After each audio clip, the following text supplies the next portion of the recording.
পালাইতে চাইছিলাম ওইখান থেকে, যে রাস্তা দিয়ে আসা যাওয়া করলে মানুষ আমারে দেখলে হাসে, ছোট বাচ্চারাও হাসে।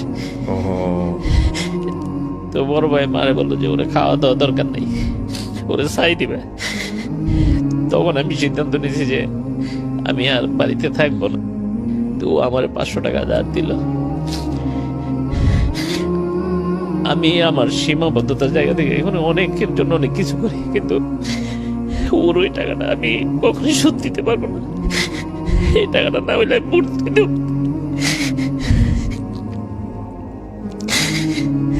এই জন্যই আমরা বলি যে ওনার গল্প যতটুকু শুনেছি, যে এই জন্য বলা আছে, প্রতিটা ধর্মেই বলে যে উত্তম কথা হচ্ছে ইবাদত, সর্বোত্তম ইবাদত। ওই যে ওনাকে বারবার বলতেছে না যে শ্যাওলার যে উদাহরণটা দিল, এটা যে কত বড় মোটিভেশন উনি দিয়েছে। কারণ গল্পটা তো আপনারা জানেন না এরপরে কি করতে যাচ্ছে, আমি জানি কি ভয়ঙ্কর একটা ধাক্কা খাবেন আপনারা। এবং এই যে 500টা টাকা, এটা হয়তো ওনার জন্য কিছুই না, কিন্তু এটা ওনার জীবনটাকে কি করেছে সেটা আপনারা যদি শেষ পর্যন্ত শোনেন তাহলে বুঝতে পারবেন।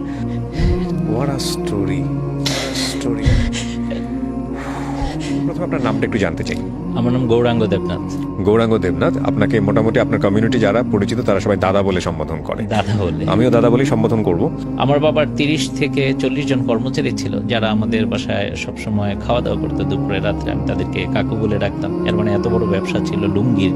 আমার মামার বাড়ি আমাদের গ্রামের বাড়ি থেকে 1 থেকে 1.5 কিলোমিটার দূরে। তো আমার মা খুব মোটিভেটেড ছিল আমার মামা দ্বারা, সন্ন্যাস ধর্ম গ্রহণ করবে, আমার মামা চলে যাবে। তো আমার মাকে মোটিভেট করে যে তুমি আমার বাড়িতে চলে আসো, আমি তো চলে যাবো, আমার বাড়িতে কে থাকবে, আমি কাকে দিয়ে যাব।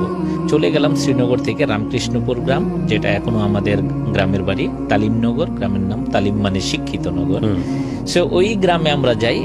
ওই গ্রামে যাওয়ার 6 থেকে 7 মাসের মধ্যে আমার বাবা মারা যান। তো এইভাবে অনেকটা সময় কেটে গেল, 2, 3, 4 বছর। But then we been face the actual travel. What is the money travel is called. তা আমাদের তখন মানে আমরা 3 বেলা খেতে পারি না, মানে ফ্র্যাঙ্কলি আই এম স্পিকিং, আমরা 3 বেলা খেতে পারি না। আমার বড় ভাই তখন সবে মাত্র 86 সালে মেট্রিক পরীক্ষা দেয়। আমার বড় ভাই তখনকার সময়ে 86 সালে তখন কিন্তু হাতে গোনা হয়তো 10,000 ফার্স্ট ডিভিশন সারা বাংলাদেশে পেত। আমার ভাই he is one of them. First division ছিল তার, মানে এসএসসিতে সায়েন্সের স্টুডেন্ট ছিল। 16 বছরের একটা ছেলে তখন আমাদের সংসারে হাল ধরে। ভাই সায়েন্সে পড়াশোনা করতো। কোম্পানিগঞ্জে একটা কলেজ ছিল, ওইখান থেকে বাবা মারা যাওয়ার পরে ভাই শুনে ওইখান থেকে সকালে আসছে। আসার পরে ভাই আর ওই কলেজে যায় নাই। উনি তখন আমাদের সংসারে হাল ধরে। ওই বিজনেস তো তখন ওনার মতো মানুষ চালানোর কথা না, 16 বছরের মানুষ, লুঙ্গির বিজনেস, এত বড় বিজনেস, 30 জন কর্মচারী ছিল তখন। আমার ভাই বুঝতো না, বাট টাকা পয়সা সবকিছু শেষ হয়ে গেল কোনো এক সময়। সকালবেলা দুধ নিয়ে বাজারে যেতাম, বাজার থেকে 1 লিটার 2 লিটার দুধ বিক্রি করে টাকা আনলে ওইটা দিয়ে বাজার করা হতো। মানে আমরা কিন্তু ওই জায়গায় ছিলাম। 37 বছর আগে 1 টাকার অনেক ভ্যালু ছিল। আমি 25 পয়সা নিয়ে স্কুলে গেলে আমার পিছনে 4 জন বন্ধুরা আমার পিছনে গুড়গুড় করতো, কারণ 25 পয়সা আমি 4টা আইসক্রিম পেতাম। আমার বাবা 1 টাকা দিত প্রত্যেক দিন, আমার 75 পয়সা সেভিংস হইতো ওই জায়গায়। আর তখন ওই যে দুধের কথা বললাম, 1 লিটার দুধের দাম মাত্র 3 টাকা থেকে 3.5 টাকা ছিল। আমার বাবা মারা যাওয়ার পরে ওই আমাদের 2টা গরু, ওই গরুর দুধের উপর আমরা নির্ভরশীল। আমার ভাই তো বিজনেস ফেল করলো। তখন এইগুলি করতে করতে করতে করতে আমি 5 পর্যন্ত পাশ করে ফেললাম। আমার রোল নাম্বার 1, 2, 3 থাকতো, 1 কদাচিৎ থাকতো, হতে পারতাম না। কিন্ডারগার্টেনে হইতাম, প্রাইমারিতে পারতাম না। তো একটা কষ্ট যে ফার্স্ট হতে পারি না, সেকেন্ড থার্ড হই, প্রাইমারিতে বেতন লাগে না। এখানে বলে রাখি যে আমি এই পর্যন্ত আসছি, ঈশ্বর আমাকে নিয়ে আসছে।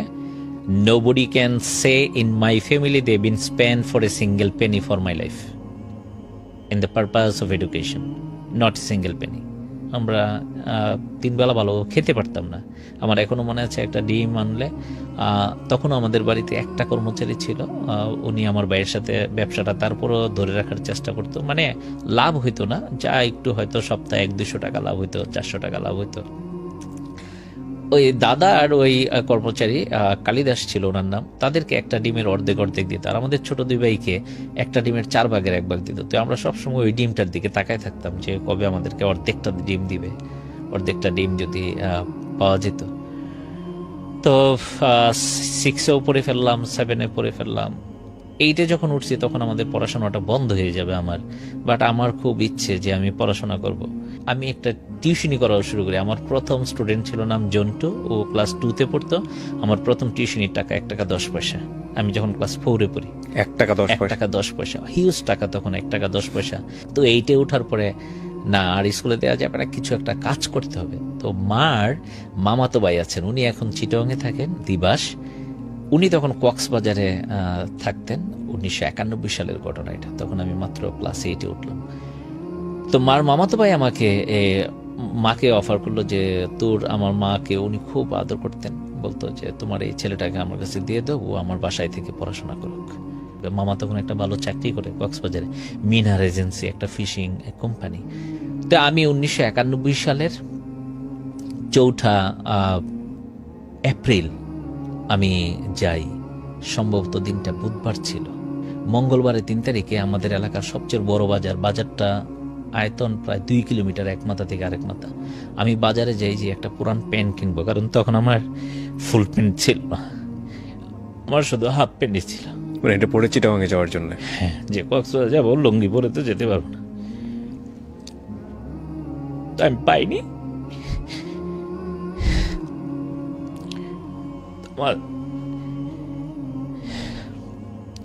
আমাদের পাশের বাড়ির রিপন নামে একটা ছেলে ছিল, ওর একটা পুরো প্যান্ট ছিল, ওইটা 10 টাকা দিয়ে আমি কিনেছি, আমার ওই জমানো টাকা দিয়ে।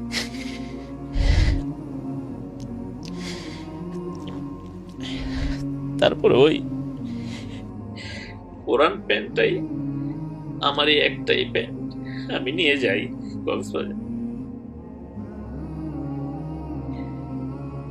তো 91 সালে 29 এপ্রিল সোমবার ছিল, ঘূর্ণিঝড় হয় বাংলাদেশ। তখন তো এত মোবাইল টেলিফোন টেলিগ্রাম এগুলি ছিল না, একটা টেলিগ্রাম অফিস ছিল, ওইটাও ঘূর্ণিঝড়ে শেষ হয়ে গেছে, অনেক লোক মারা গেছে, লক্ষ লক্ষ। আমি সি বিচে গিয়েছিলাম, দেখতাম যে ড্রেউয়ের সাথে হাজার হাজার মানুষ ভেসে আসতো, বালু দিয়ে ডাইকা রাখতো। আমার বাসা ছিল রুমালিয়ারছড়া, মানে আমার মামার বাসা। তো এখান থেকে যেতাম, দেখতাম যে কত মানুষ মারা যেত। আমার মা তখন শুধু বিটিভি ছিল, আমার মা পরে এটা বলতো, আমার বলেছে যে টিভির সামনে সারাদিন বসে থাকতো, যে জানে না তো আমি বেঁচে আছি না মরে গেছি। তো এরপরে কোনো এক সময় যখন যোগাযোগ হয়, প্রায় 1.5 মাস পরে গাড়ি চলে, কারণ চিটং থেকে কক্সবাজার সবটা রাস্তা গাছে ব্লক করা ছিল, সব গাছ পড়ে। তারপরে আমার মা বলছে যে না, আমি জায়গায় আমার সাথে থাকবো, এখানে থাকার দরকার নেই। তো এর মাঝে আবার মামার অন্য ভাইদেরকে মামার সাহায্য করতে হয়, মামারও একটু প্রবলেম। তো মামা আমার শর্ত দিল যে তুমি ওই স্কুলে যদি ফার্স্ট হও তাহলে তোমার রাখবো না, তোমার রাখবো না। তো আমার খুব ইচ্ছে ছিল, ছোট মানুষ, যে গ্রামে কেন থাকবো, শহরে থাকবো, সারা দুনিয়ার মানুষ ওইখানে দেখতে যায়, আমি ওইখানে থাকতে পারতেছি। দাদুকে মামা ফোন করে বলেছে, ও চিৎকার চেঁচামেচি করে। তো আমার মা বলছে দরকার নাই, মানুষ তোমার মন্দ বলে ওইখানে যাওয়ার দরকার নেই। তো পরে আমার মার্কশিটটা মামা এই পাঠাইছে যে আমি ওইখানে ফার্স্ট হয়েছি। এবং ওইখানে একজন স্যার ছিল, মাসুদ স্যার, উনি আমার এত আদর করতো, এবং উনি আমাকে একটা চিঠিও লেখে যে তুমি আর আসো নাই। উনি আমার অঙ্ক পড়াইতো, ইংরেজিও পড়াইতো, মানে আমি অঙ্কে দুর্দান্ত ছিলাম, উনি আমার বোর্ডে আমারে দিয়ে অঙ্ক করাইতো। ওরে বাবা। তো তো রামকৃষ্ণ স্কুল থেকে আমি 8 থেকে যখন 9-এ উঠি, তখন আমার রোল নাম্বার 8।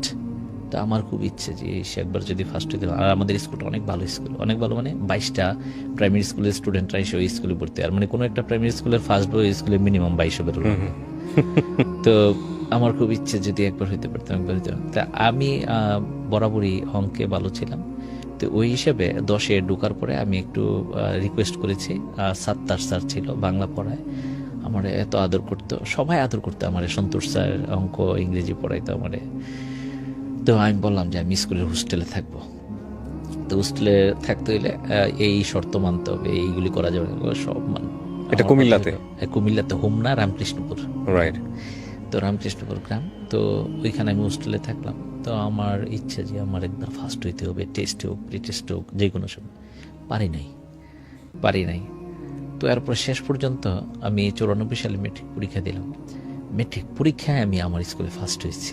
স্কুল থেকে স্কুল থেকে আমার স্কুল থেকে আমি 798 পাইলাম। আচ্ছা, তখন তো স্টার মার্কস। হ্যাঁ, তখন আমি 5টা লেটার সহ আমি সায়েন্স থেকে আচ্ছা 5টা লেটার মার্কস। তো সায়েন্স থেকে কেন হইলাম, এটার পিছনেরই হইলো যে আমার বড় ভাই যে ডাক্তার হতে পারে নাই, উনার ইচ্ছা যে আমার ডাক্তার বানাবে। তো এরপরে সিদ্ধান্তটা হয়তো এক সেন্সে ভালো হয়েছে, আরেক সেন্সে খারাপ হয়েছে। আমি আবার গ্রাম থেকে আসতে চাই না এইবার। আমার first boy 7, second boy, first boy ছিল 9 পর্যন্ত ছিল তফাজ্জল, আর 10-এ উঠা মহসিন হইল। মহসিন এখন চাকরি করে ডক্টর মুশাররফ হোসেন কলেজে ফিজিক্সের টিচার। সে পরে জাহাঙ্গীরনগর ইউনিভার্সিটিতে পড়াশোনা করেছে। আর তফাজ্জল অ্যাকচুয়ালি কিছুই করতে পারে নাই। আমি সবসময় বলতাম তফাজ্জলের he is the ship of English. ও যখন ক্লাস 6-7-এ পড়ে দুর্দান্ত ইংলিশ বলতো। এটা একটা অদ্ভুত জিনিস, মানে সৃষ্টিকর্তার একটা খেলা। আমি জানি না, এটা আপনি বলছেন তো আমার সাথে অনেক কিছু মিলে যাচ্ছে। আমি আমার স্কুল জীবনে যাকে ফার্স্ট বয় পেয়েছি সে জীবনে কিছুই করতে পারে নাই। হ্যাঁ, এবং এমন হয়েছে যে কলেজ জীবনে সে ব্যাক বেঞ্চার ছিল, কিন্তু ঢাকা ইউনিভার্সিটিতে সে দুর্দান্ত সাবজেক্টে পড়াশোনা করেছে। এগুলো কিন্তু মানে ভয়ঙ্কর রকম ভাবে কিছু না কিছু মোমেন্ট পুরো লাইফটাকে চেঞ্জ করে দেয়। রাইট, বলেন তারপর। তো এরপরে পরে আমি গ্রাম থেকে আসবো না, কিন্তু আমার বড় ভাই বলছে গ্রামে থাকলে তুমি খারাপ হয়ে যাবে। আর আমার বড় ভাই আমাদেরকে পড়াইতো, আমরা ছোট দুই ভাইকে পড়াইতো। প্রত্যেক বৃহস্পতিবার বিকালে পরীক্ষা নিত আমাদের। তো পরীক্ষা নিত কি বলতাম যে আমরা কি পড়বো, কিসের, তো বলতো যে বইয়ের এই 10 পৃষ্ঠা থেকে 20 পৃষ্ঠা বা 20 থেকে 30 পৃষ্ঠা কালো লেখা যেগুলি, এগুলি সিলেবাস। তো বইয়ের মধ্যে সবই তো কালো লেখা, এর মানে কোনো ধরাবাধা কোনো প্রশ্ন নাই, সব পড়তে হবে। তো এরপর আমার লেখা তখন একবারে বিশ্রী ছিল, আমি পড়তে পারতাম না। তো শুক্রবারে সকালে আবার খাতা দেখবে, তো আমার বলতো রিডিং পড়ো, রিডিং পড়লে নাম্বার দিব, কিন্তু আমি রিডিং পড়তে পারতাম না। আচ্ছা, মানে এমন ছিল আমার লেখা, এত খারাপ ছিল। এটা কিন্তু 4, 5, 6 এর গল্প বলছি। তা আমি যখন ক্লাস 8-এ পড়ি, চিটং কক্সবাজার যখন ছিলাম, ওইখানে এক ভাইয়া ছিল আনিস ভাই চিটং মেডিকেলে পড়তো। তো একবার গেল বাড়িতে, যে বাড়িতে ভাড়া থাকতাম, বলছে এইগুলি কি লেখো, কাওয়ারসব এগুলি কিছু হইলো, লেখা সুন্দর করে। আমি বলছি কিভাবে সুন্দর করবো, এত বছর চেষ্টা করে পারি না। বলছে আজকে যাবা, স্কুল থেকে আসার সময় সবগুলি সাইনবোর্ড দেখে আসবা, আইসা চোখ বন্ধ করে 5 মিনিট চিন্তা করবা কোন জায়গায় কোন সাইনবোর্ড ছিল, এরপরে ওই অক্ষরগুলির মতো লেখার চেষ্টা করবা। And believe it, I have change my handwriting within 7 days। এখন আমার লেখা অনেক সুন্দর, আমারটা নিজেরটাই নিজে বলছি, অনেক সুন্দর। ঠিক আছে। দাদা 92 সালে শহরে চলে আসে, আমি তো 94 মেট্রিক দিই, চলে আসলাম শহরে, শনি রাখড়ায় থাকি। তখন ঢাকা কলেজে ভর্তি পরীক্ষার ফর্ম কিনতে হলে 800 মার্কস লাগবে। আমি ফর্ম কিনতে পারলাম, নর্ডেমে আমি চান্স পাইনি। আচ্ছা, নর্ডেমে চান্স পাইনি, আর ঢাকা কলেজে আমি ফর্মই কিনতে পারিনি। 800 মার্কস লাগতো তখন ঢাকা কলেজে ফর্ম কিনতে। তো এরপরে আমার দাদা ঢাকা ছাড়া আমার পড়াশোনা বলছে, তুমি পড়তে হলে ঢাকায় পড়তে হবে আমার সামনে থেকে। ঠিক আছে, তো আমি ভর্তি হলাম কি সরকারি কলেজে ভর্তি করাইলাম, কারণ বেসরকারি কলেজে পড়াইতে পারবে। ঠিক আছে, এত টাকা দিয়ে। দাদা তখন মানে 1000-3 টাকা বেতন পেত। ঢাকা কলেজের ফর্ম কিনতে পারি নাই। তারপরে 2 দিন গিয়েছি, যারা ছিল ওইখানে ফর্ম বিক্রি করে, বলছি ভাই 2 নাম্বার কম, একটা ফর্ম দেন, চান্স পাইলেই তো ভর্তি করাবেন না। তো বলছে আমি গ্রামের, যেহেতু এত শহরের রুলস রেগুলেশন বুঝি, তারপরে ওই যে বিচারমানি তালগাছটা আমার যদি একটু সুযোগ দেয়।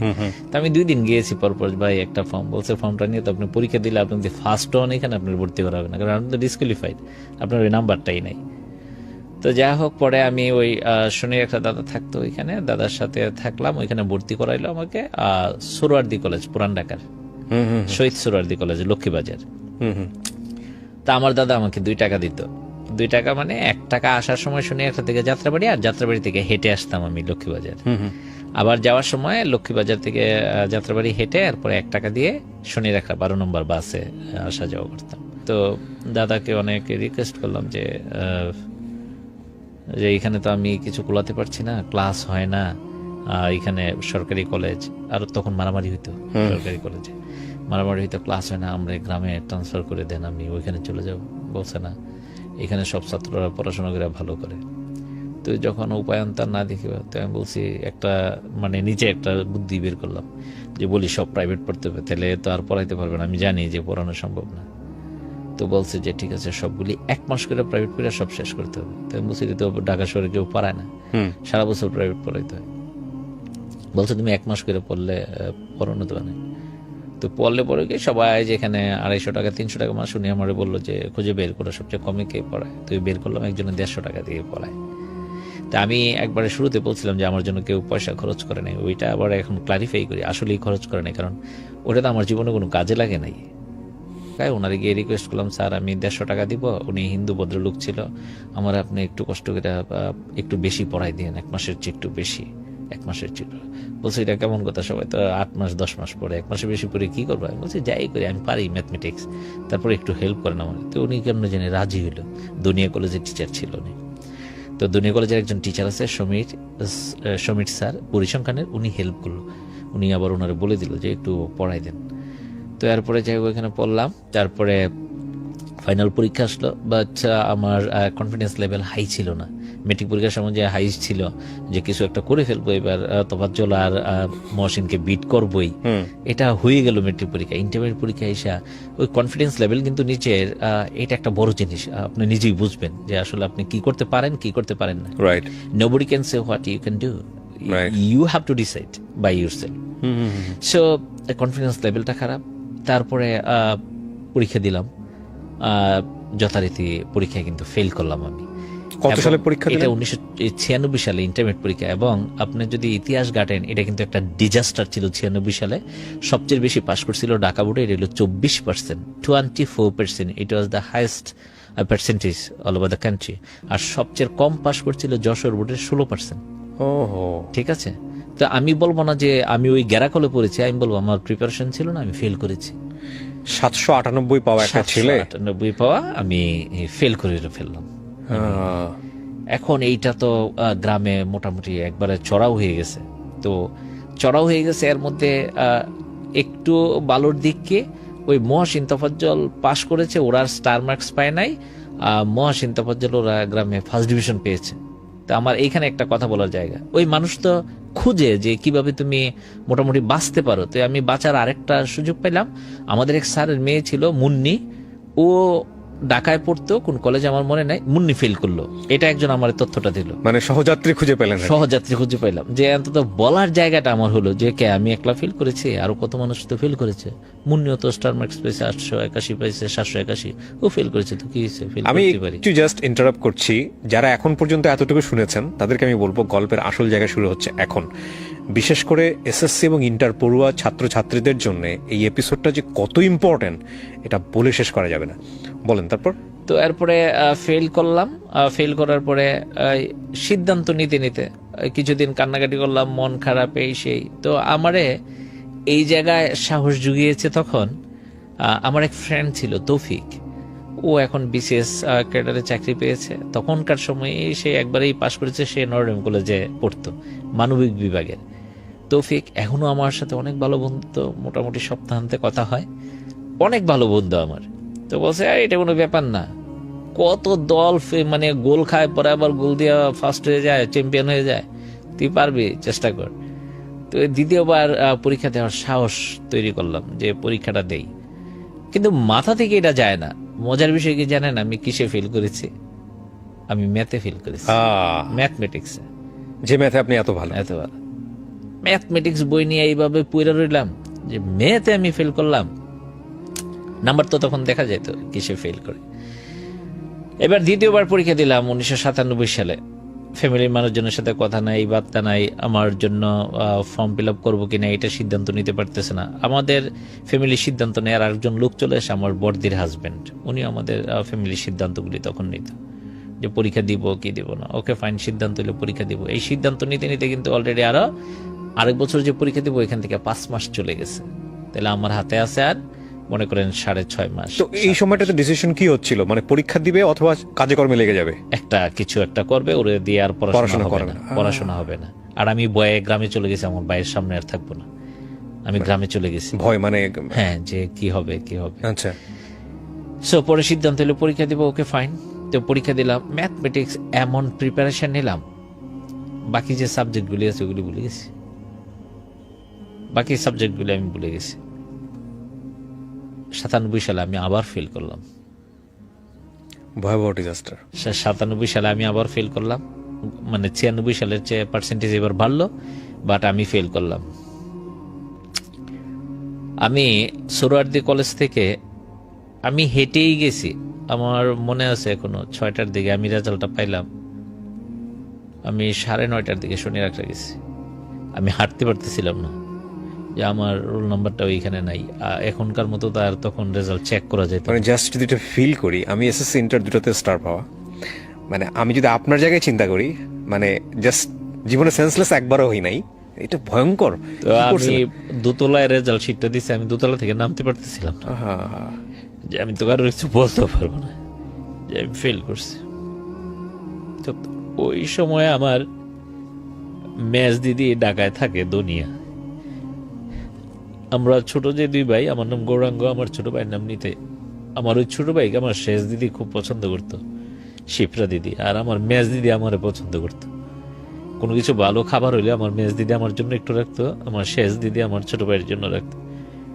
তাই আমি তো বাইরের সামনে যেতে পারবো না, আমি আমার বোনের বাসায় চলে গেছি বয়ে, যে কি কর। তো পরের দিন গ্রামে চলে গেছি। তো এখন তো আত্মীয় স্বজন যে, মানে গ্রামে গেছি, মানুষ দেখে আমার হাসে যে ও এমন ছিল, ঢাকা গিয়ে এমন হয়েছে। গ্রামের মানুষ যা হয় আর কি, টিপিক্যাল গ্রামের মানুষ। তো আমি বাড়ি থেকে বের হইতে পারি না, তো কি করব কোনো তো সিদ্ধান্ত নিতে পারি না। তারপর আমার এখনো মনে আছে, আমাদের গ্রামে একজন দাদা ছিল, অশোকদা, মানে আমরা অশোক বলতাম, ওনার নাম একাডেমিক নাম হইল অসিত রায়। উনি এখন আমেরিকায় থাকেন। উনি আমাদের যে অনেক সিনিয়র। আমি যখন 5-এ পড়ি তখন উনি, না 6-এ পড়ি তখন উনি মেট্রিক পরীক্ষা দিবেন, কিন্তু আমাদের সাথে খেলাধুলা করতো। ওই যে বললাম গ্রামে চুরি, আম চুরি, জাম চুরি, আমাদের একটা গ্রুপ ছিল 16 জনের। যার বাড়িতে যা হবে আমাদেরকে দিয়ে খেতে হবে, নতুবা কেউ খেতে পারবে না। আমরা কাঁচাগুলি বেরিয়ে ফেলে দিতাম যে আমাদেরকে না দিলে। তো অশোক দা একদিন আমার ডাকলো যে গৌরাঙ্গ, আমি শুনছি উনি গ্রামে তখন ঢাকা ইউনিভার্সিটিতে পড়ে পলিটিক্যাল সায়েন্সে। তো উনি বলছে, কারোর কিছু বলার দেখো নাই, তুমি না আবার চেষ্টা করো, তুমি পারবা, দেখবা। আর এখানে যদি না হয়, আমি বলছি যে হয়তো আমার বাড়ি থেকে বিদেশ পাঠাই দেবে বা কিছু।